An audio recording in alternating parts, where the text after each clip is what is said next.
Hi friends, मैं शुभम आप सभी का आपके अपने यूट्यूब चैनल शुभम देव जी वाराणसी में बहुत बहुत स्वागत करता हूं। दोस्तों, आज की इस वीडियो में हम लोग बात करने वाले हैं 16 अक्टूबर 2022 को संपन्न हुए यूपी पेट एग्जाम के शिफ्ट 1 के बारे में, यानी प्रथम पेपर के हल को हम लोग इस वीडियो में करेंगे। तो दोस्तों चलिए वीडियो स्टार्ट करते हैं।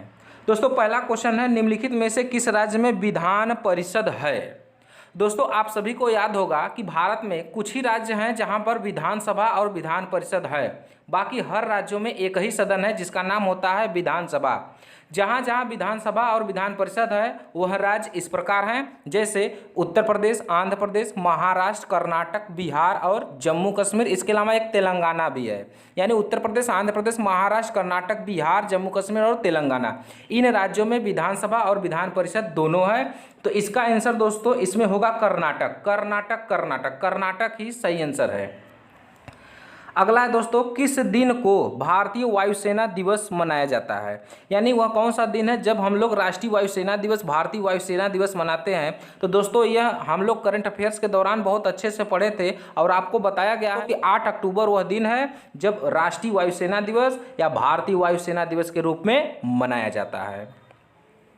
अगला है दोस्तों, निम्नलिखित में से किसे भारत का स्कॉटलैंड भी कहा जाता है। तो दोस्तों, भारत का स्कॉटलैंड कुर्ग को कहा जाता है। कुर्ग कुर्ग कर्नाटक का एक शहर है। और दार्जिलिंग पश्चिम बंगाल में है। मसूरी उत्तराखंड में है। श्रीनगर कहाँ है, तो कश्मीर की राजधानी है श्रीनगर। लेकिन कुर्ग कर्नाटक का एक शहर है, उसी को भारत का स्कॉटलैंड कहते हैं। जबकि भारत का लंदन कलकत्ता को कहते हैं, भारत का पेरिस जयपुर को कहते हैं, भारत का रोम गोवा को कहते हैं। इन सब बातों को आपको याद रखना है। आगे चलते हैं दोस्तों, निम्नलिखित में से 2014 में बनाया गया भारत का 29वां राज्य कौन सा है। दोस्तों याद करिए, पॉलिटिकल के क्लास में हम आपको बताए थे राज्यों के क्रम वाले चैप्टर में, यही भारत का अंतिम राज्य है। 29वां राज्य तेलंगाना था। 2 जून 2014 को बनकर तैयार हुआ था तेलंगाना। जबकि भाषा के आधार पर गठित भारत का पहला राज्य कौन सा था, तो आंध्र प्रदेश। भाषा के आधार पर गठित दूसरा राज्य कौन सा था, तो तमिलनाडु। सह राज्य के रूप में दर्जा पाने वाला भारत का पहला राज्य कौन सा था, तो सिक्किम। आगे बढ़ते हैं। अगला है दोस्तों, निम्नलिखित में से किस व्यक्ति ने प्रसिद्ध पुस्तक the story of my experiment with तुठ नामक लिखी थी। तो दोस्तों हम आपको बताए हैं बहुत अच्छे से बताए हैं दोस्तों कि यही महात्मा गांधी का आत्मकथा था। अगला दोस्तों, वॉलीबॉल निम्नलिखित में से किस देश का राष्ट्रीय खेल है। तो वॉलीबॉल दोस्तों नेपाल का राष्ट्रीय खेल है। नेपाल का राष्ट्रीय खेल क्या है, वॉलीबॉल। यहाँ की मुद्रा को रुपया कहते हैं। अगला दोस्तों, गौतम बुद्ध को ज्ञान किस नदी के तट पर प्राप्त हुआ था। दोस्तों हम आप सभी को गौतम बुद्ध के चैप्टर में बहुत अच्छे से बताए हैं। आपको याद भी होगा मेरे प्यारे दोस्त कि निरंजना नदी के तट पर गौतम बुद्ध को ज्ञान प्राप्त हुआ था। और ज्ञान प्राप्ति के घटना को कहते हैं दोस्तों संबोधि। जब गौतम बुद्ध को ज्ञान प्राप्त हुआ उस घटना को कहते हैं संबोधि। लेकिन जब गौतम बुद्ध ज्ञान प्राप्ति के बाद ज्ञान दिए थे, उपदेश दिए थे सारनाथ में, तो उस घटना को कहते हैं धम्म चक्र प्रवर्तनम। इसके अलावा जब गौतम बुद्ध गृह त्यागे थे तो उस घटना को कहते हैं महाभिनिष्क्रमण। लेकिन जब गौतम बुद्ध का देहांत हुआ उस देहांत वाले घटना को कहते हैं महापरिनिर्वाण। इस बात को आपको याद होना चाहिए। आगे चलते हैं दोस्तों। अगला है, हर्षवर्धन के शासनकाल के दौरान निम्नलिखित में से कौन सी नई राजधानी थी जो थानेश्वर से स्थानांतरित हुई थी। दोस्तों हर्षवर्धन वाले चैप्टर में हम आपको बताए थे कि हर्षवर्धन ने अपनी राजधानी थानेश्वर से कन्नौज स्थानांतरित कर दिया था। दोस्तों कन्नौज का पुराना नाम कान्याकुब्ज एवं महोदय श्री होता है। हम आपको यहां बताए हैं अच्छे से, और मैं आशा करता हूं दोस्तों कि आप सब मेरे स्टूडेंट हैं और आप एग्जाम में ठीक भी किए होंगे। आगे चलते हैं दोस्तों।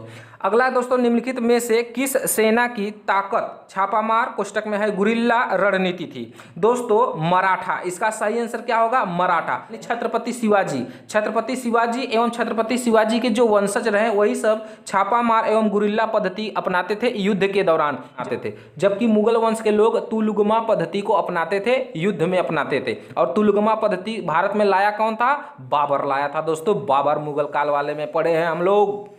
अगला दोस्तों, पूर्ण स्वराज की मांग करने वाले प्रथम कार्यकर्ता का नाम लिखिए। दोस्तों स्वराज मेरा जन्मसिद्ध अधिकार है, हम इसे लेकर रहेंगे। तो इसका आंसर होगा दोस्तों बाल गंगाधर तिलक। बाल गंगाधर तिलक ही थे जिसने सबसे पहली बार पूर्ण स्वराज की मांग की। अगला दोस्तों, पूर्ण स्वराज की मांग करने वाले प्रथम कार्यकर्ता का नाम लिखिए। दोस्तों स्वराज मेरा जन्मसिद्ध अधिकार है, हम इसे लेकर रहेंगे। तो इसका आंसर होगा दोस्तों बाल गंगाधर तिलक। बाल गंगाधर तिलक ही थे जिसने सबसे पहली बार पूर्ण स्वराज की मांग की। अगला है दोस्तों, निम्नलिखित में से किसे स्वदेशी आंदोलन का प्रमुख कारण माना जाता है? तो याद करिए दोस्तों, आधुनिक इतिहास के चैप्टर में हम आपको बताए थे कि 1905 में स्वदेशी आंदोलन चला था और स्वदेशी आंदोलन तभी चला जब बंगाल का विभाजन हुआ था। यानी बंगाल के विभाजन के विरुद्ध भारत में एक आंदोलन चलाया गया, जिस आंदोलन का नाम था दोस्तों स्वदेशी आंदोलन। स्वदेशी आंदोलन। अगला है दोस्तों, ब्रिटिश ने निम्नलिखित में से किस भाषा को भारतीय समाज में प्रस्तुत करने की उत्सुकता दिखाई थी? तो इसमें ऑप्शन है दोस्तों संस्कृत, हिंदी, इनमें से कोई नहीं, अंग्रेजी। इसका सही आंसर होगा दोस्तों ऑप्शन नंबर डी, यानी कि अंग्रेजी। आपको याद होगा दोस्तों कि लॉर्ड मैकाले ने भारत में अंग्रेजी शिक्षा को बढ़ावा देने का बहुत प्रयास किया था। यही कारण है कि भारत में अंग्रेजी शिक्षा का जनक लॉर्ड मैकाले को माना जाता है।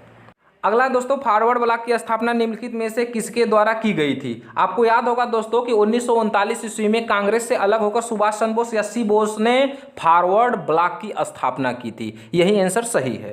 अगला दोस्तों, खिलाफत मुद्दे को उठाने के महात्मा गांधी के निर्णय के पीछे मुख्य कारण था, यानी क्या कारण रहा? तो आपको हम दोस्तों बताए थे, खिलाफत आंदोलन पढ़ाए थे। और खिलाफत आंदोलन के बाद हम यह लिखवाए हैं लास्ट में कि खिलाफत आंदोलन के बाद हिंदू मुस्लिम एकता में बढ़ोतरी हुई थी। तो इसका सही आंसर यही होगा दोस्तों कि हिंदुओं और मुसलमानों के बीच अधिक एकता लाने के लिए। यही option number A is the right answer. अगला दोस्तों, भारत में निम्नलिखित में से किस स्थान पर दिन और रात के तापमान में व्यापक अंतर पाया जा सकता है? दोस्तों इसमें है गोवा, केरल, अंडमान एंड निकोबार द्वीप समूह। इसके अलावा पहला ऑप्शन था थार मरुस्थल। तो दोस्तों हम आपको बता दें कि थार रेगिस्तान में ही सबसे ज़्यादा अंतर पाया जाएगा। ऐसा नहीं है कि केवल थार रेगिस्तान में, दुनिया में जितने भी रेगिस्तान है वहाँ तापमान का खूब अंतर होगा। क्यों? क्योंकि सुबह में सूर्य के किरणों की वजह से वहाँ का रेत यानी कि बालू अधिक गर्म हो जाएगा, जबकि जैसे ही रात होगा वही बालू एकदम ठंडा हो जाएगा। तो सुबह में तो एकदम गर्मी, लेकिन रात में वही ठंडी पड़ने लगेगी। रात में आपको कंबल लेकर सोना पड़ेगा। अगला दोस्तों, विश्व को कितने प्रमुख काल क्षेत्रों यानी टाइम जोन में विभाजित किया गया है? तो दोस्तों इसका सही आंसर होगा 24 टाइम जोन में विभाजित किया गया है। कितने टाइम जोन में? 24 टाइम जोन में विभाजित किया गया है। अगला है दोस्तों, लक्षद्वीप की राजधानी निम्नलिखित में से कौन सी है? दोस्तों बहुत आसान है, लक्षद्वीप की राजधानी कावारत्ती है। क्या है? कावारत्ती है। जबकि आइजोल किसकी राजधानी है? आइजोल मिजोरम की राजधानी है। पोर्ट ब्लेयर किसकी राजधानी है? पोर्ट ब्लेयर अंडमान एवं निकोबार द्वीप समूह की राजधानी है। जबकि सिलवासा दादरा नगर हवेली की राजधानी थी। अगला दोस्तों, स्थिरता के साथ विकास के उद्देश्य से निम्नलिखित में से कौन सी पंचवर्षीय योजना शुरू की गई थी?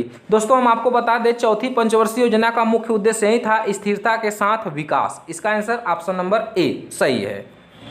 अगला क्वेश्चन है दोस्तों, उस जंगल का नाम बताइए जिसे पृथ्वी ग्रह के फेफड़े के रूप में जाना जाता है। दोस्तों इसका सही आंसर होगा अमेजन वर्षावन, क्योंकि अमेजन का जंगल जो है वो सबसे अधिक ऑक्सीजन छोड़ता है। पूरे धरती पर सबसे ज़्यादा ऑक्सीजन छोड़ने का कार्य अमेजन का जंगल ही करता है। ब्राजील में इसका सबसे ज़्यादा विस्तार है।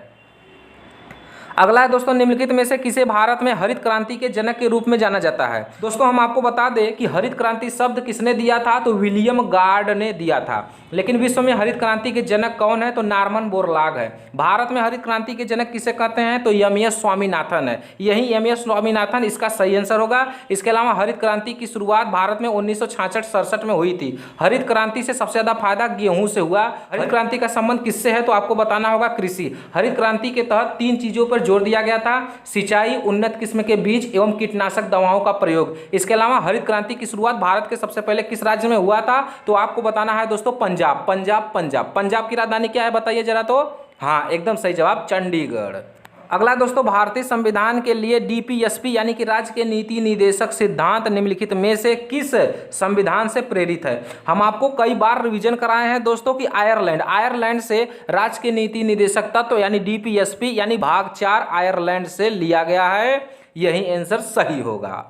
अगला दोस्तों, भारतीय संविधान के अनुच्छेद 19 में कौन सा अधिकार शामिल है? आपको हम बताएं हैं दोस्तों, 19 में स्वतंत्रता का अधिकार है। 19 से 22 के बीच स्वतंत्रता का अधिकार है और 19 के अंतर्गत कई मूल अधिकार को रखा गया है। और इसमें ऑप्शन नंबर सी सही होगा, वाक और अभिव्यक्ति स्वतंत्रता का अधिकार, यानी बोलने की स्वतंत्रता, विचार व्यक्त करने की स्वतंत्रता आर्टिकल 19 के 1 में है। अगला है दोस्तों, संसदीय प्रणाली में कार्यपालिका किसके प्रति उत्तरदायी होती है। दोस्तों संसदीय प्रणाली में कार्यपालिका किसके प्रति उत्तरदायी होती है, आपको पढ़ाए हैं तो इसमें ऑप्शन है विधानमंडल, ये तो होगा नहीं, न्यायपालिका होगा नहीं, इनमें से कोई नहीं। इसका ऑप्शन होगा दोस्तों, सही आंसर होगा जनता, जनता के प्रति उत्तरदायी होती है। अगला है दोस्तों, निम्नलिखित में से कौन सी भारतीय संविधान की मुख्य विशेषता नहीं है। नहीं है पूछ रहा है दोस्तों, नहीं है।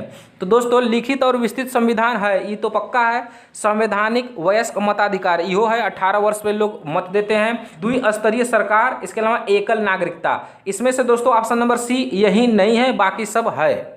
अगला है दोस्तों, पायरिया निम्न में से किसका रोग है, यानी पायरिया रोग कहाँ होता है, पायरिया रोग किस अंग को प्रभावित करता है। तो नाक में, मसूड़ों में, फेफड़ों में, हृदय में। दोस्तों पायरिया रोग दांत एवं मसूड़ों दोनों को प्रभावित कर देता है।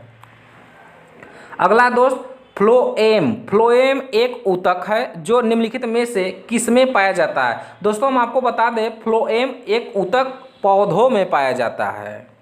अगला है दोस्तों, भारत की पंचायती राज व्यवस्था में कितने स्तर हैं। कई बार पढ़ाए हैं दोस्तों कि भारत में बलवंत राय मेहता समिति के सुझाव पर 3 स्तरीय पंचायती राज व्यवस्था लागू की गई है। अगला है दोस्तों, महाराष्ट्र में स्थित औरंगाबाद का नया नाम लिखिए। यानी हम आपको करंट अफेयर्स में आपको पढ़ा भी दिए हैं दोस्तों कि औरंगाबाद का नाम बदलकर संभाजी नगर कर दिया गया है। संभाजी नगर, संभाजी छत्रपति शिवाजी के वंशज रहे। निम्नलिखित में से कौन सा देश भारत के साथ सबसे लंबी अंतर्राष्ट्रीय सीमा साझा करता है। दोस्तों हम आपको बता दें कि भारत की सीमा सबसे ज़्यादा बांग्लादेश से लगती है और सबसे कम किससे लगेगी, तो अफगानिस्तान से। इसका सही आंसर होगा बांग्लादेश। अगला दोस्तों, निम्नलिखित में से कौन सी इजराइल की राजधानी है। न जाने कितनी बार आपको रिवीजन कराए हैं दोस्तों। वैसे इजराइल की 2 राजधानियां हैं, एक जेरूसलेम, इसके अलावा तेल अबीब। इसमें यही आंसर सही है, जेरूसलेम का। इसके अलावा बगदाद है, बगदाद इराक की राजधानी है, और डबलिन आयरलैंड की राजधानी है। तो दोस्तों इस वीडियो में हम लोग जाने हैं 16 अक्टूबर 2022 को संपन्न हुए पेट एग्जाम के प्रथम पेपर के हल के बारे में। नेक्स्ट वीडियो में हम लोग दोस्तों 16 अक्टूबर 2022 को संपन्न हो रहे पेट एग्जाम के सेकंड पेपर के हल के बारे में जानेंगे। तब तक के लिए जय हिंद।